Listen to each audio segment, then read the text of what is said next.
Hey, we're here at Gunners Firearms with Maggie. How are you doing today, Maggie? I'm doing great, Mark. Welcome to Gunners Firearms. It's great to be back in Raymore, Missouri. So it's a beautiful day too. And well, it's not freezing cold. And actually, we were going to talk about the weather because that was per Brian's request. Yeah, because it's weather. This is the Midwest. Wait 5 minutes and you will get the weather you want.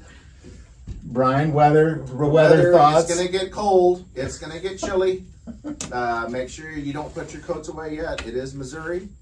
There's going to be ice and snow by the middle of the week. Hell Will yes! the kids have school or not? That is the question. One of my least favorite things to do as a principal is call snow days. Why? Because here's the thing. If it snows, half of the population of students and parents are going to hate you because it snowed. Because it snowed, half of the population of the students and parents are going to hate you. Because if you call a snow day, half of them are going to hate you. If you don't call a snow day, the other half are going to hate you. And so in the end, you just might as well do what's right. Yeah.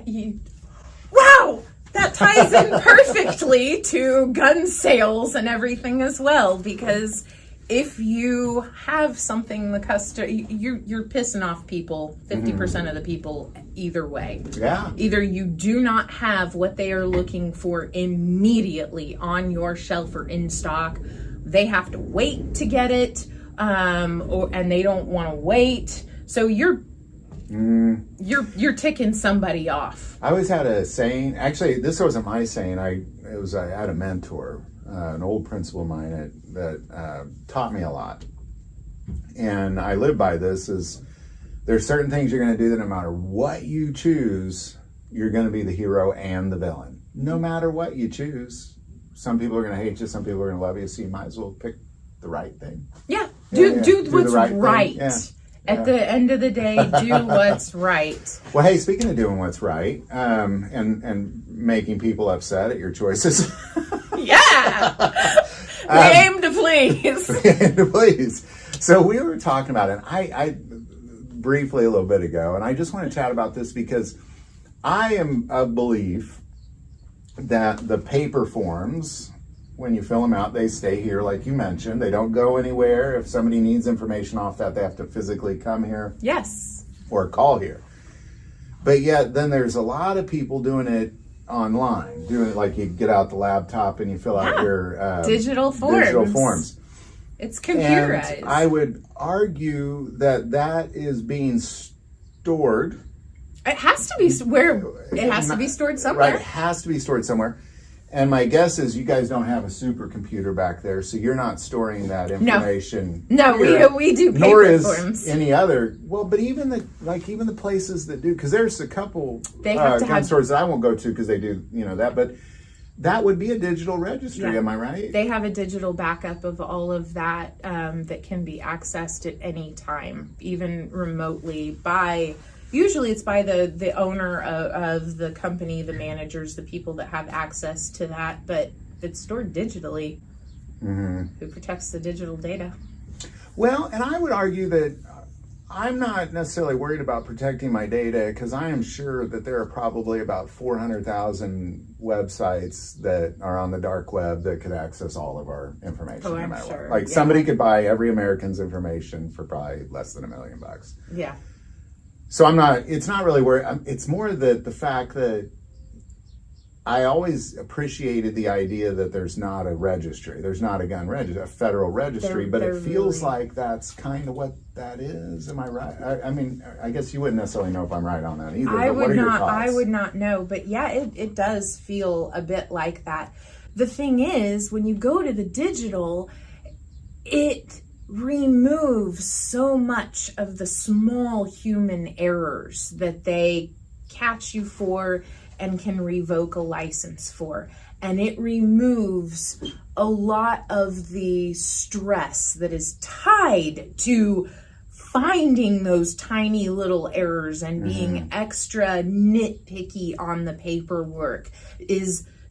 What is this? Is it a letter I? Is it a number 1? What is this, a 6 or is this a 0? The way that it's written on the paper form.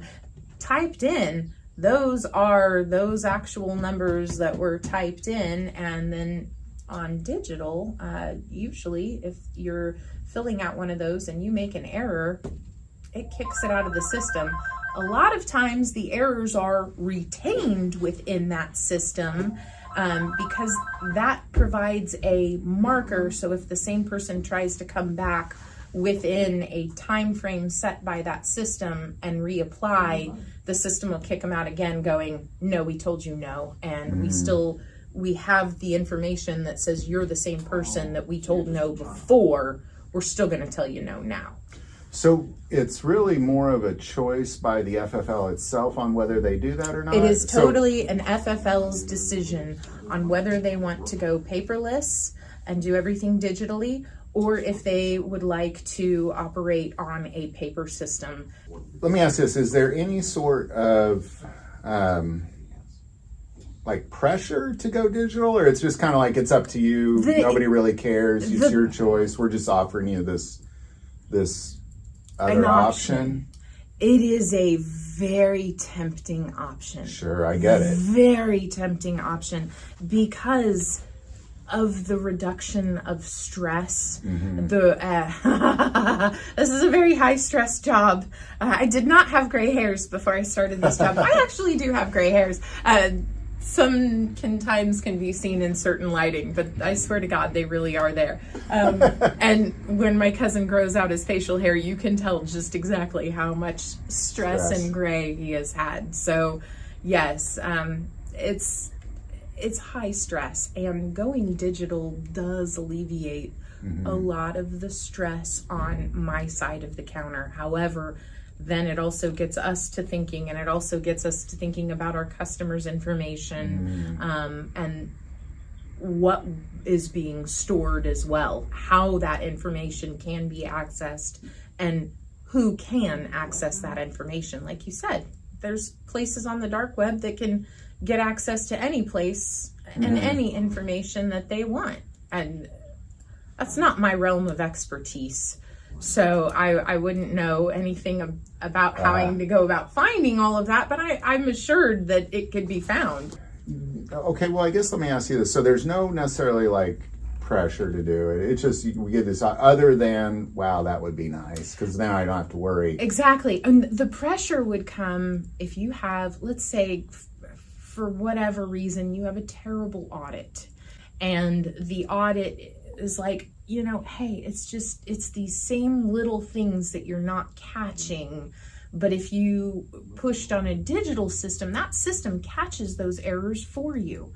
Like not submitting the correct additional paperwork or form with something. There's always additional forms that need to be sent with things from time to time. I mean, so if you're not getting the correct information with where it needs to go in the timely fashion it needs to be there, yeah, you're going to have a bad audit, and they're going to say, there is stuff out there that can help you with that. If we're not here, there is software that is written that has been approved by the ATF. It's not ATF software.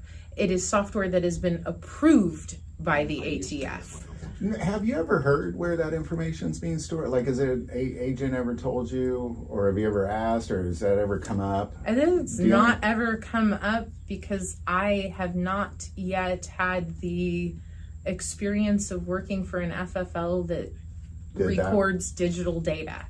The only digital data I think I have is a little tiny standalone cash register that will scan the information on a driver's license, which has the name as it appears on the driver's license and the address that is on that driver's license. That's the only information I can take off of that. And then I have to manually add in your contact phone number in there so I can print you a receipt that has your correct information and the make, model, serial number. It's more for tax reasons, less for FFL reasons. Yeah, it's just proof of purchase for the buyer, and for the seller saying yes, you know, and for our, like I said, for like you said, the IRS, for our taxes that we do have to file. So, yeah. So if do you have customers that, or have you heard of people saying, well, I will never do, or do you think that's a deterrent for people? It really is a deterrent for some, and I have. So it's a convenience, but a deterrent. I've heard both, because we do have customers that go, well, I used to go to this store. I really liked this store. I like their stock. I like their selection. I love the people, but they went digital, and I'm not at that comfort level yet to be able to, or maybe they just aren't fast typers and don't want to sit there tying up a computer for an hour and 45 minutes just to sit there and peck in their name and address. So I don't know what your individual experience is with paper versus digital, but some places are still paper, some places are digital, and you have the option to pick where you want to go, where you want to spend your money. Doesn't matter which way you do it, digitally or paper. All of that information still goes to the FBI through the same FBI NICS system, National Instant Criminal Check System, that they have that runs your background check on it. It'll still take the same amount of time, whether it's digital, whether you write it on paper and somebody else sends it electronically, or if they send it by phone, or if they send it by fax. All of that information still gets to the same database. I guess that's kind of what I was getting at, or what I was thinking is like, because even if I fill out a paper form, the FFL still has to go in and put the information in. We still transmit that data to the FBI. Right. Whether if you I call do it or it you in do it. on the phone, you have somebody at a call center that Still putting it in. putting that information, the exact same questions that they ask. Now, here's the thing, though. I will say, when we call into the system, or when we transmit data electronically to that system manually, transmitting from paper to digital format, they don't ask us every question on that test that you're filling out. They do not ask us the number of firearms you are purchasing. If you call it in? They don't ask us if they call it in either. They do not ask us the serial numbers on everything you are. They don't even ask us for the one. If you're only doing one, they don't ask us the serial number. If you're doing 201, they don't ask us the serial number. Now, if you are doing 201 guns on one transaction, they'll probably ask. They will ask, when will you be opening your business and how can we help you? Because that indicates an intent to a purchase that large all at one time usually indicates intent to distribute. So this is what they're looking for. And if you think they are collecting your data and how are they getting my information and why do they know this?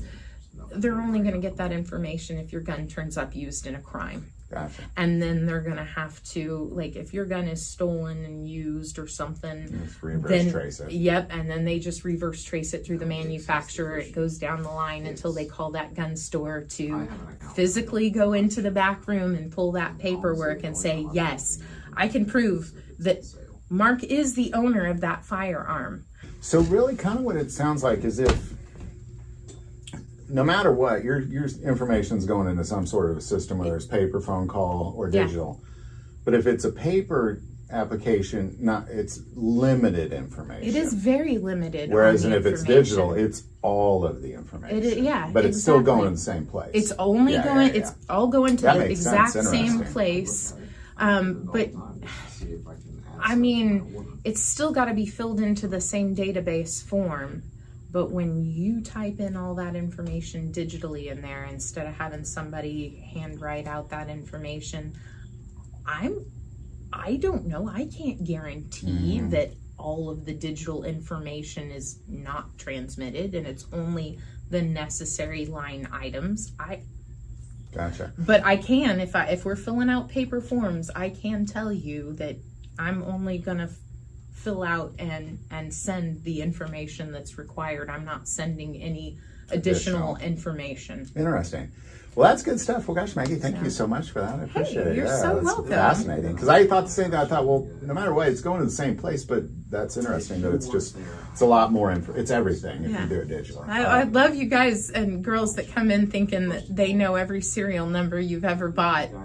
No. I mean, if you give them a lifetime, they can look it up. But it'll maybe take a lifetime. It would. Every single paper record and everything that they'd have to go through. But as things go digital, more information is stored and can be stored in smaller spaces. So it's not systems of caves holding file boxes of paper forms anymore. All right. So. Well, that's great. Thank you, Maggie, for all that information. I appreciate it. You're welcome. All right. Well, we'll just keep on chatting. Let's keep chatting. Bye-bye, and guys. we'll see you next time.